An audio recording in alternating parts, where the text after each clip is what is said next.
Assalamualaikum warahmatullahi wabarakatuh.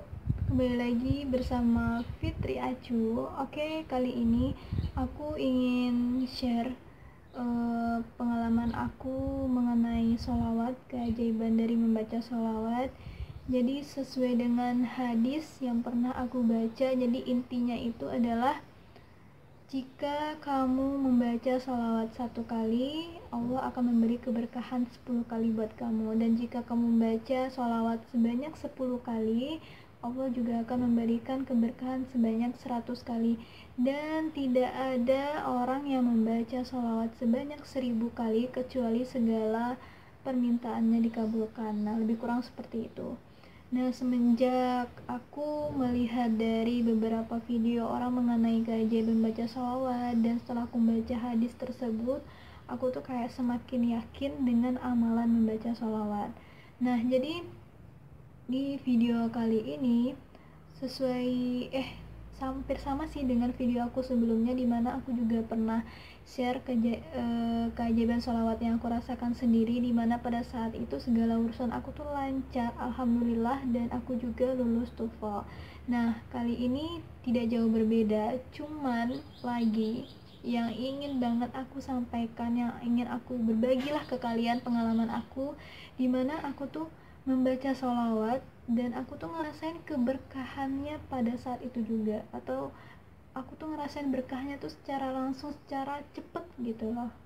Jadi ceritanya begini. Oh ya, sebelumnya kalian jangan salfok sama kening aku nih ya, yang di jidat yang banyak banget bintil-bintil yang gak diundang. Ini lagi proses penyembuhan, mudah-mudahan ini segera berakhir ya, seperti corona pada saat ini, biar cepat kabur corona. Jadi ini bermula ketika aku akan mengikuti ujian SKD CPNS di Lampung. Ketika itu aku ngambil formasi dosen. Nah, aku waktu itu dapat sesi pagi, sesi pertama jam setengah 8, tapi jam 7 itu kita udah harus sampai di lokasi.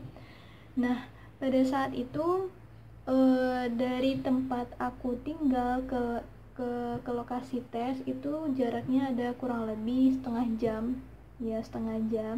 Jadi selama perjalanan aku ke lokasi, dari awal berangkat sampai nyampe di lokasi, aku tuh nggak berhenti membaca sholawat di dalam hati.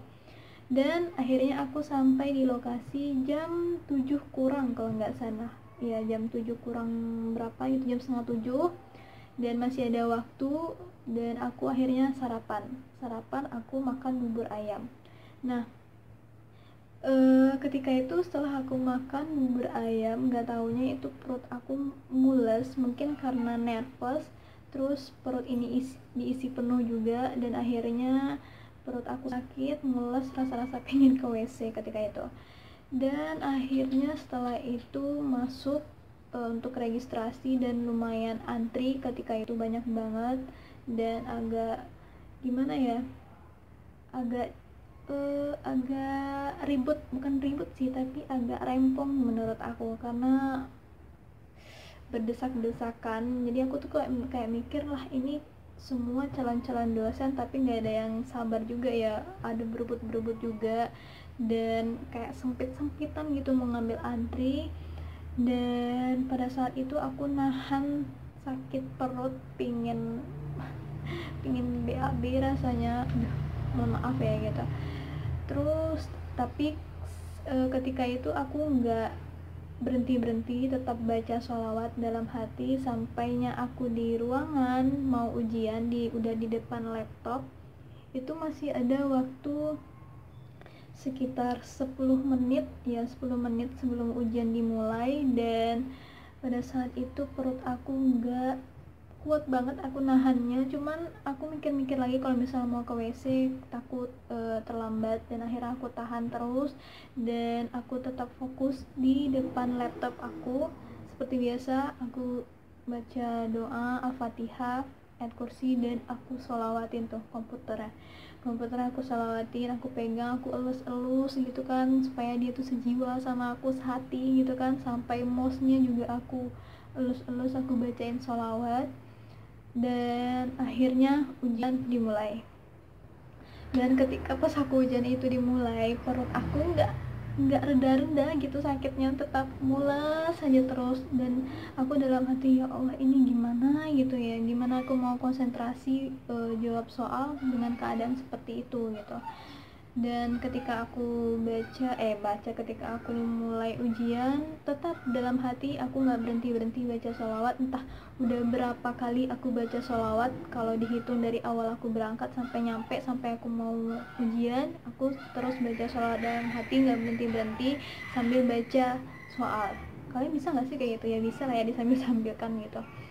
Dan ketika itu aku mulai membahas soal tentang TWK, dan Masya Allah soalnya panjang banget. Dan jujur aku kalau belajar aku nggak terlalu fokus belajar ketika itu, tidak terlalu banyak membahas soal karena aku ada kegiatan lain, jadi tidak begitu rutin gitu aku belajar tentang CPNS SKD ini.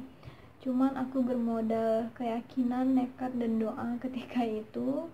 Dan ketika ujian pada saat itu, aku ngerasa ya Allah ini kayaknya aku nggak lulus SKD, nggak lulus passing grade itu dalam pikiran aku, karena aku ngerasa jawab soal itu lebih mampu aku jawab soal ujian SKD tahun 2018 dibandingkan sekarang. Padahal tahun 2018 kemarin aku juga nggak lulus passing grade, tapi pede banget kan, kayak rasa-rasa yakin bisa jawab semua dibandingkan dengan yang SKD sekarang. SKD sekarang tuh aku tuh kayak kurang yakin gitu dengan segala macam soal dan banyaknya, kayak aku nggak, aduh ya Allah. Tapi tetap dalam hati aku baca sholawat.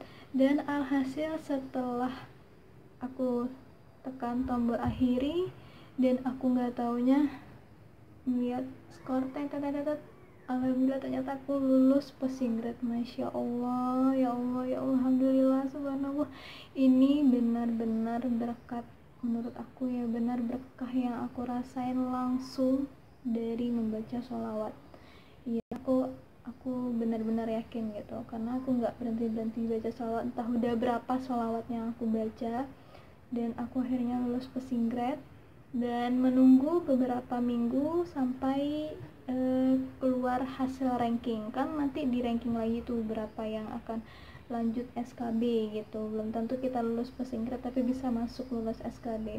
Dan ketika itu aku juga tidak terlalu berharap banyak ya, karena saingan aku cukup, ya menurut aku kalau untuk ukuran dosen pasti pintar-pintar gitu kan.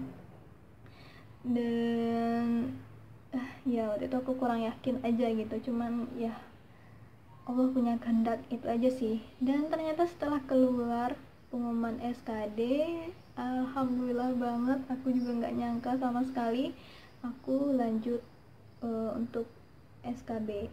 Dan hari ini aku lagi nunggu jadwal SKB keluar, dan mudah-mudahan wabah virus corona ini cepat berakhir dan kita bisa melaksanakan SKB dan melakukan rutinitas seperti biasa, amin.